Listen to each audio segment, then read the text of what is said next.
Ozempic é para você?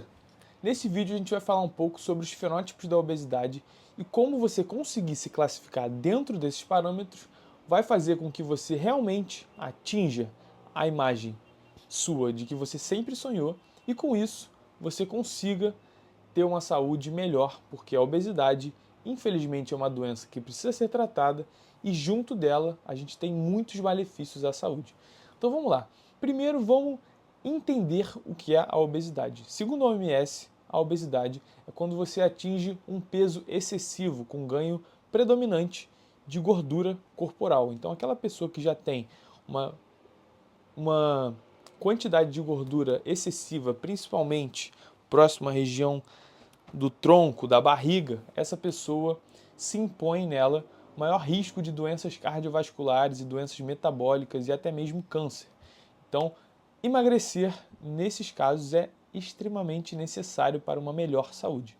E beleza, então quando a gente entra no assunto emagrecer, perder peso, a gente tem que saber o que causou aquele peso. O que faz com que aquela pessoa tenha ganhado tanto peso ao longo do tempo e ter levado ela a chegar nesse quadro. Então, a gente tem uma classificação feita por um médico, tá? E também pesquisador chamado Acosta, tá?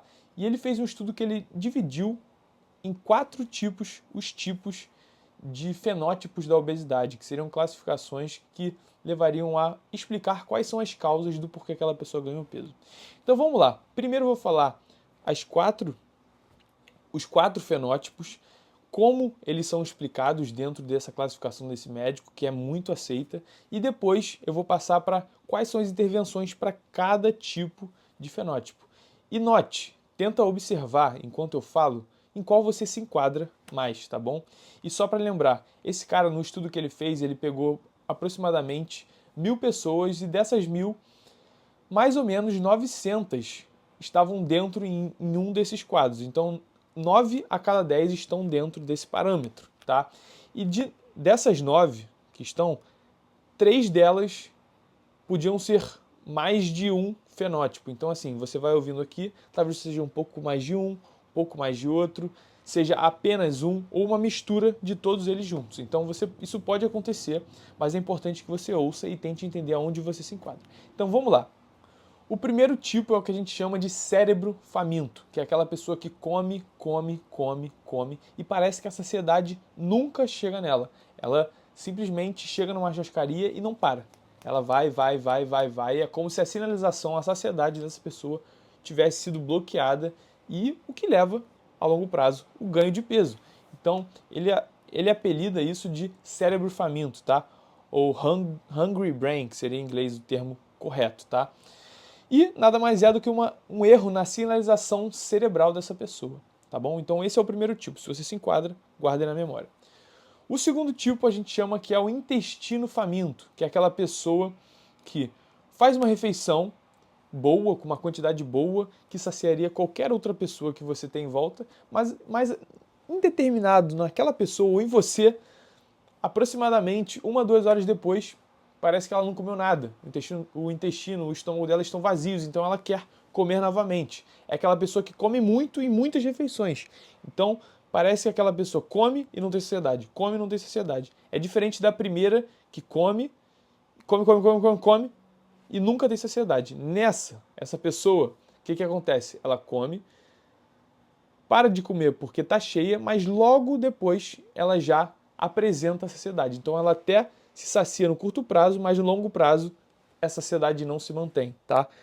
E ela é um problema na sinalização intestinal, principalmente hormônios como GLP-1 e GIP. Essa pessoa ela é carente ou não é sensível a esses hormônios endógenos, ou seja, que o próprio corpo produz, tá bom? Se você é uma delas, também guarda essa informação.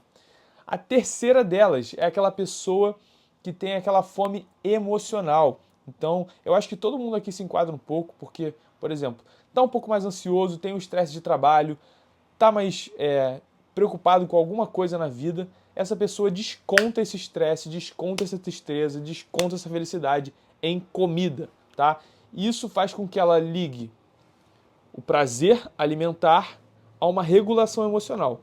Essas duas coisas juntas é uma fórmula para o ganho de peso, tá? E Essa via do fenótipo do ganho de peso, ela está predominantemente associada a um distúrbiozinho ali na associação de hábitos ou na associação dopaminérgica, tá? Então essa pessoa precisa de algum medicamento que vai intervir nessa via mesolímbica, que é a via que a gente chama do cérebro. Então se você é essa pessoa, também já guarda no seu HD, que daqui a pouco a gente vai falar quais são as intervenções necessárias para você emagrecer. E será mesmo que é o Ozempic que vai fazer isso? Enquanto eu não falo a quarta, eu quero que você já deixe um curtir, compartilha com a sua família, com aquela pessoa que também está tentando perder peso, com alguém que você quer ajudar, quer levar mais saúde, quer levar mais qualidade de vida, mais autoestima para essa pessoa. Então, compartilha esse vídeo, curte e se inscreve aqui nesse canal, que aqui a gente fala sobre ciência e medicina de uma forma aplicada e baseada em fatos científicos, tá bom? Então, seguindo, o quarto tipo que a gente chama de queimador lento. Seria basicamente aquela pessoa, daquele mito antigo, que é aquela pessoa que tem um metabolismo mais devagar, que ela tenta emagrecer e nunca emagrece, mesmo comendo muito pouco, mesmo fazendo muito aeróbico. Essa pessoa, ela nada mais é do que pode ser uma característica genética dela, que ela apresenta um menor gasto durante o dia, ou até mesmo comportamental, do tipo aquela pessoa que trabalha em home office, fica o dia inteiro sentada, gasta muito poucas calorias ao longo do dia. Então essa pessoa pode apresentar esse metabolismo, que o metabolismo basal, que é aquele metabolismo que a pessoa tem apenas para sobreviver, ficar deitada e manter os órgãos vitais vivos, é muito parecido com o metabolismo basal, fazendo atividades físicas e fazendo as atividades cotidianas da vida dela. Então, a gente tem que intervir aqui, porque o problema é aquela pessoa que é mais econômica de uma via metabólica. Todo mundo sabe e todo mundo tem aquele amigo que come, não engorda, e também tem aquele amigo que come pouquíssimo e engorda. Nesse caso, é esse cara aqui, é o queimador lento. Se você é um desses, já tentou emagrecer diversas vezes, com muitas formas, já guarda que a gente vai falar aqui quais são as intervenções necessárias para a gente conseguir atingir essa perda de peso no teu caso. Então, beleza. Fizemos um apanhado geral de todos os casos. E o que cada um dos 4 tipos tem que fazer para emagrecer. Então vamos começar pelo primeiro, que é o cérebro faminto, que é aquela pessoa que sempre, enquanto ela come durante uma refeição inteira, parece que ela consegue comer 3.000, 4.000, 5.000 calorias, 5 hambúrgueres, 10 hambúrgueres, 15 hambúrgueres e nunca chega à saciedade. Essa pessoa, ela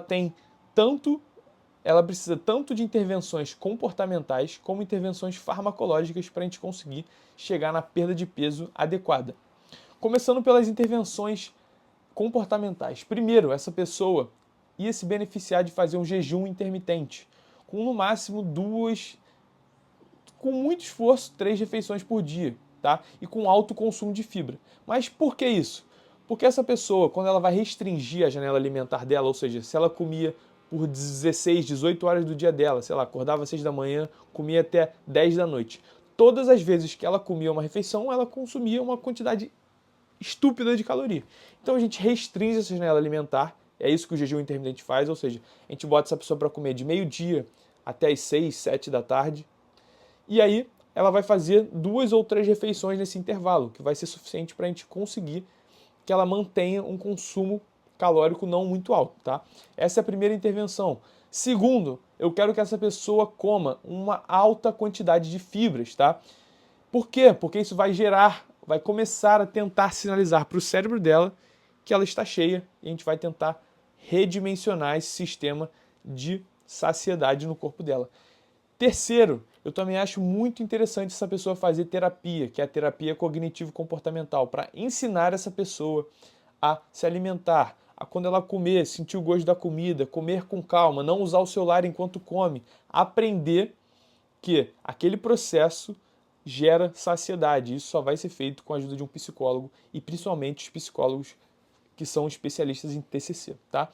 E a intervenção farmacológica que essa pessoa precisa é um medicamento que era usado mais antigamente, mas com esses novos estudos do Acosta e outros que falam também das intervenções farmacológicas, a gente vai associar para essas pessoas a fentermina com o topiramato, que é a melhor droga para esse cenário dessa pessoa que é estratificada nesse fenótipo. Tá bom. Agora vamos para a segunda estratificação, que é o intestino faminto, que é aquela pessoa que come ali um prato grande, se sacia ali 15 a 1 hora depois, mas logo depois já está morrendo de fome, ou seja, ela come várias vezes ao longo do dia porque parece que a saciedade nunca chega. Para essa pessoa, a gente tem também intervenções comportamentais, como intervenções farmacológicas, para a gente conseguir atingir uma perda de peso considerável nessa pessoa. A gente tem, primeira delas, musculação, tá? Essa pessoa precisa fazer musculação, porque a gente sabe que o exercício físico ajuda na sinalização da saciedade. Ele vai conseguir fazer com que o cérebro consiga interpretar melhor o término da refeição e manter um intervalo maior de saciedade entre as refeições.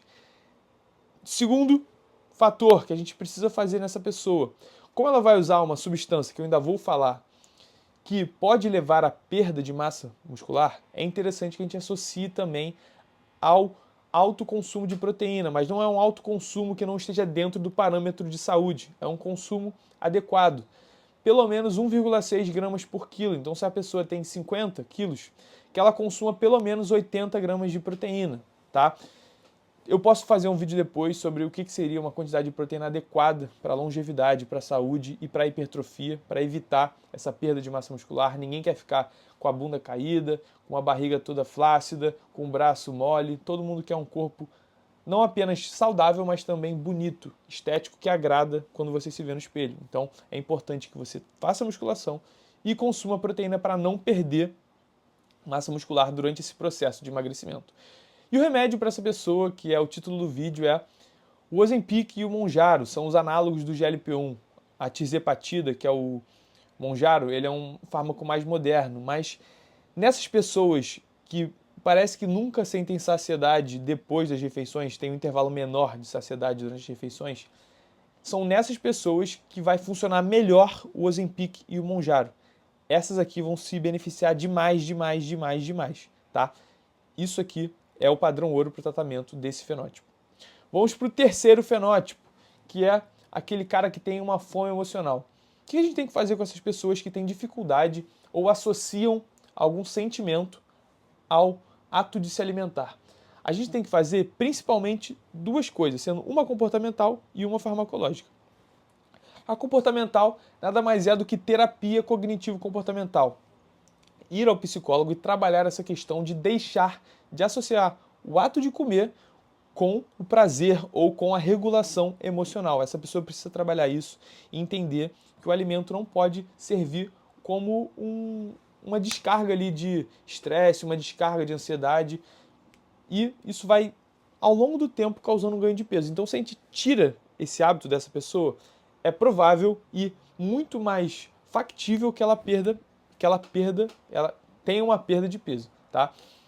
E o fármaco que essa pessoa vai mais se beneficiar é uma associação que existe até o nome comercial, que é o Contrave, mas é a bupropiona com a naltrexona.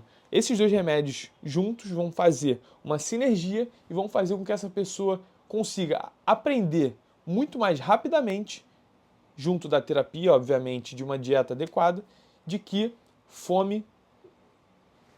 alimento não é a mesma coisa que regulador emocional. Você vai conseguir quebrar essa interação e essa relação entre os dois, tá? Vamos para agora o quarto tipo, o quarto fenótipo. O que essa pessoa precisa fazer para emagrecer, que é o queimador lento, tá? Essa pessoa que tem um metabolismo mais lento, tem até tudo isso que eu falei aqui de intervenção, tem um artigo que eu vou deixar também linkado aqui embaixo para vocês acessarem, quem tem interesse em ler literatura médica, tá?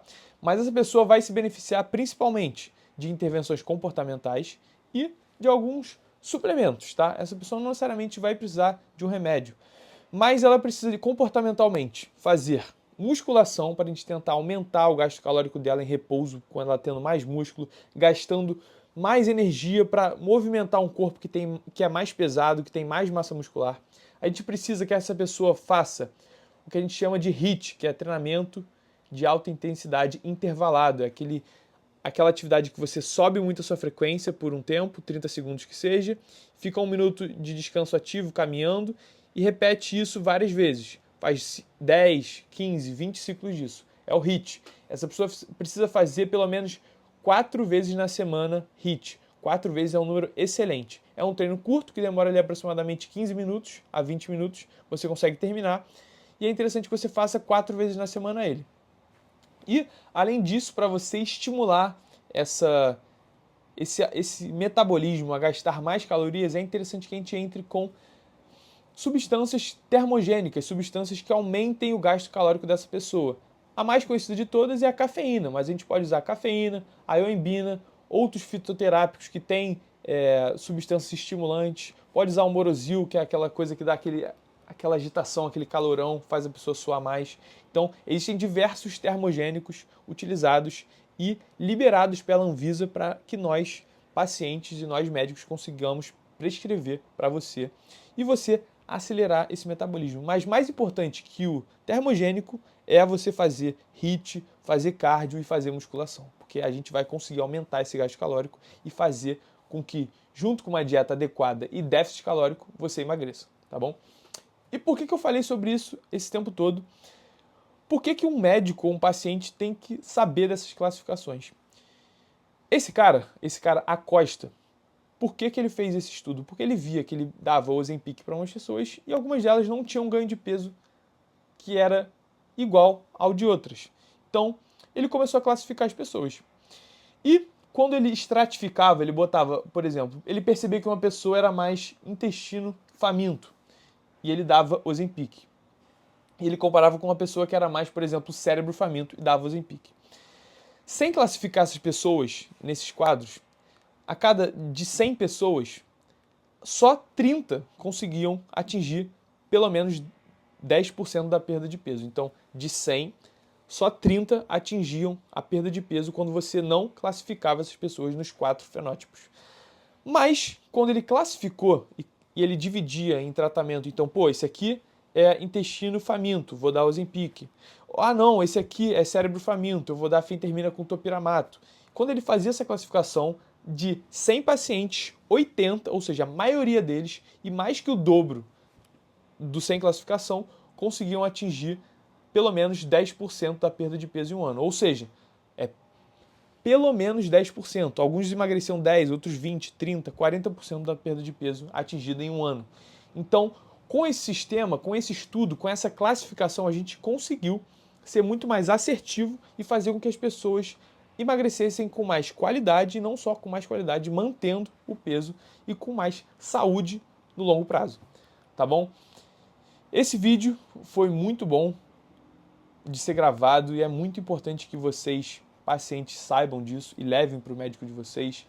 É muito importante que os médicos estejam vendo isso, profissionais da saúde também entendam a importância de fazer essa estratificação, porque não basta ter um carimbo e prescrever Ozempic e Mounjaro para todo mundo. Você tem que estratificar essas pessoas e você tem que ser mais assertivo, porque você quer que o cara que está lá na sua frente emagreça, quer que ela se sinta bem, você quer mostrar resultado e o paciente também quer resultado. A gente quer melhorar a saúde da população como um todo. Não adianta só ficar querendo vender as coisas, tentar só ficar querendo servir como um carimbador. O médico não é carimbador e o paciente também tem que entender isso e chegar também, ser um paciente instruído para levar essa informação, tá? Espero que vocês tenham gostado, deixem um curtir, compartilhe esse vídeo, é importante demais a gente saber sobre isso, tá bom? Fiquem com Deus, abraço.